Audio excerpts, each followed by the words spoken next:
This time we're going to be working on our intervals again, going back to the Ionian mode, what I would call mode number 1, also known as the major scale, but we're focusing around a new pivot point.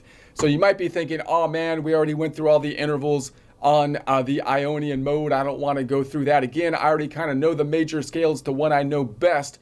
But as I go through my exercises, and I say that to myself, so possibly I'm weird and you're not saying that to yourself, but I say that to myself, and I'm thinking, well, yeah, but I went around the C up top here, and most of the times when we learn the intervals, we learn the intervals from the low strings to the high strings, because that would be the normal way we would construct chords. So oftentimes, if you're not used to playing on the higher pitched strings or the strings on the bottom of the guitar, then you might not be as used to thinking of the intervals above that note.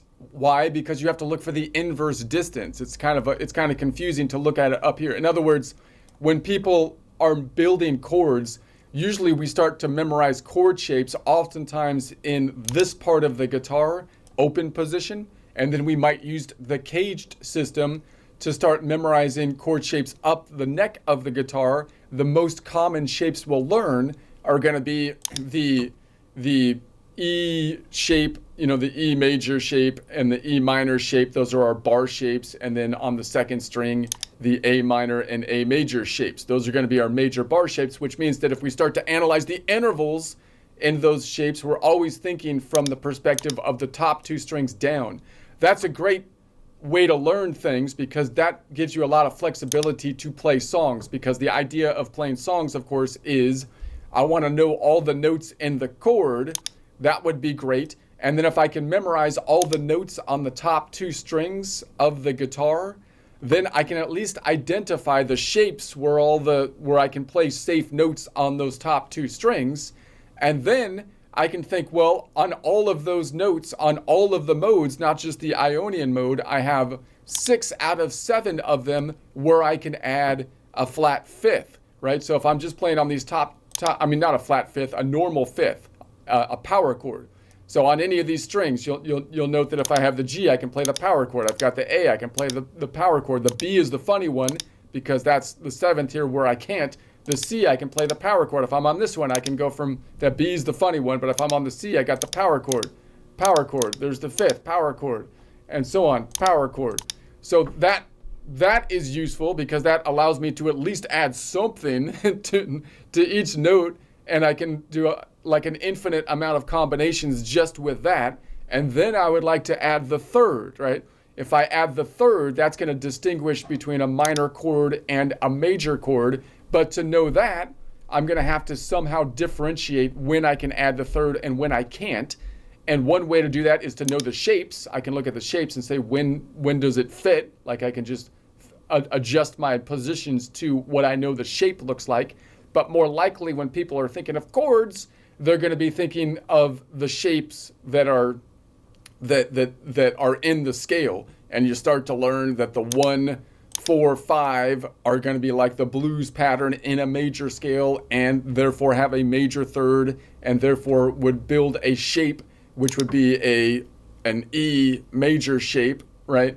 If it was on the top string, or if it was on the bottom string, it would be an A major shape, right? If in this case I would be playing a D, but if it was a major shape, it would be a major shape. In this case, it would be a D minor, which would be a D minor shape, right? And so then the 2, 3, and 6, we build a minor shape from, which people normally just say, okay, well then I'm just going to memorize all of these top 2 strings, and I'm going to try to identify which of them could build a major chord and minor chord, and then I'm just going to use my bar chords to build those major and minor chords. All right, that's great. But if I want to get some more complex chord stuff, then it would be nice if I can see the intervals from the shapes down here and be starting to build other triads. Why is that useful? Because then you have different voicings of the same thing, which is pretty cool, right? So now instead of just doing power chords up the top, which is still cool, or you could do power chords all the way down, right? Adding the 5th, or instead of just using the bar shapes, which is the E shape, the E shapes, A minor and major, and the A shapes, minor and major on this string. You can then start to incorporate just 3 note shapes. 3 note shapes are useful because that's all you need to create a triad. And if you play on these higher pitched strings, then when you're playing with other things, either layering your own tracks or playing with a band, you're less likely to clash with like other people that are on different pitches, right? So oftentimes if you're not the lead, I mean, if you're not just playing chords, then you might want to be working up here, right? Because then you're going to be playing something different.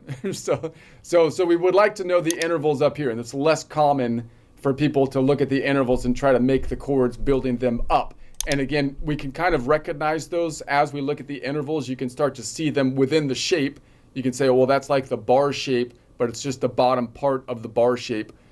Or you can think of it as fitting in the scale shape that you've memorized, or you could think of it in intervals, which is going to be our point of focus this time. Now, also just note that you might say, well, I know the C major scale the best, but you really want to know the C major scale like in and out, like, because that's going to be our Rosetta Stone. That's like the key that we're measuring everything else to, noting that it doesn't have to be. You could have used any other mode to measure everything else to, but in Western music, everybody uses the major scale, so you might as well use the major scale. So you want to know it inside and out, and then basically be able to I number the modes based on the relative position of the major scale, so that when I go to the other modes, I can easily, hopefully, if I can't memorize, for example, each of the chords in this new shape in the Dorian, I can at least remember that the Dorian is the second position in relation to the major scale, and then I can use a little bit of math, if I had the time, to figure out each of the other relative positions in the Dorian as they relate to the major scale, allowing me to then know if it's going to be building a major chord or a minor chord, have a major third or a minor third.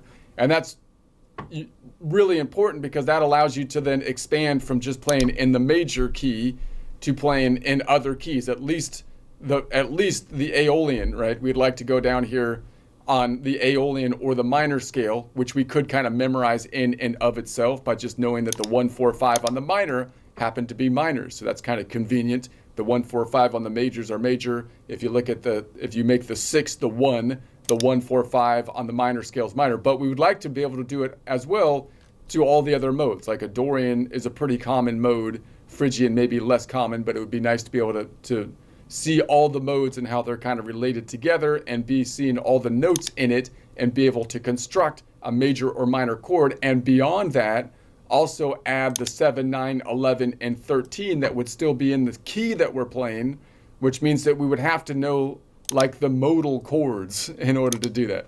All right, so those are the things that we're kind of working on. I kind of rambled there.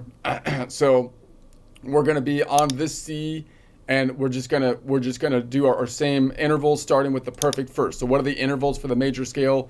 A 0 note away perfect first, a 2 note away major second, a 4 note away major third, a 5 note away perfect fourth, a 7 note away perfect fifth, a 9 note away major sixth, and an 11 note away major 7.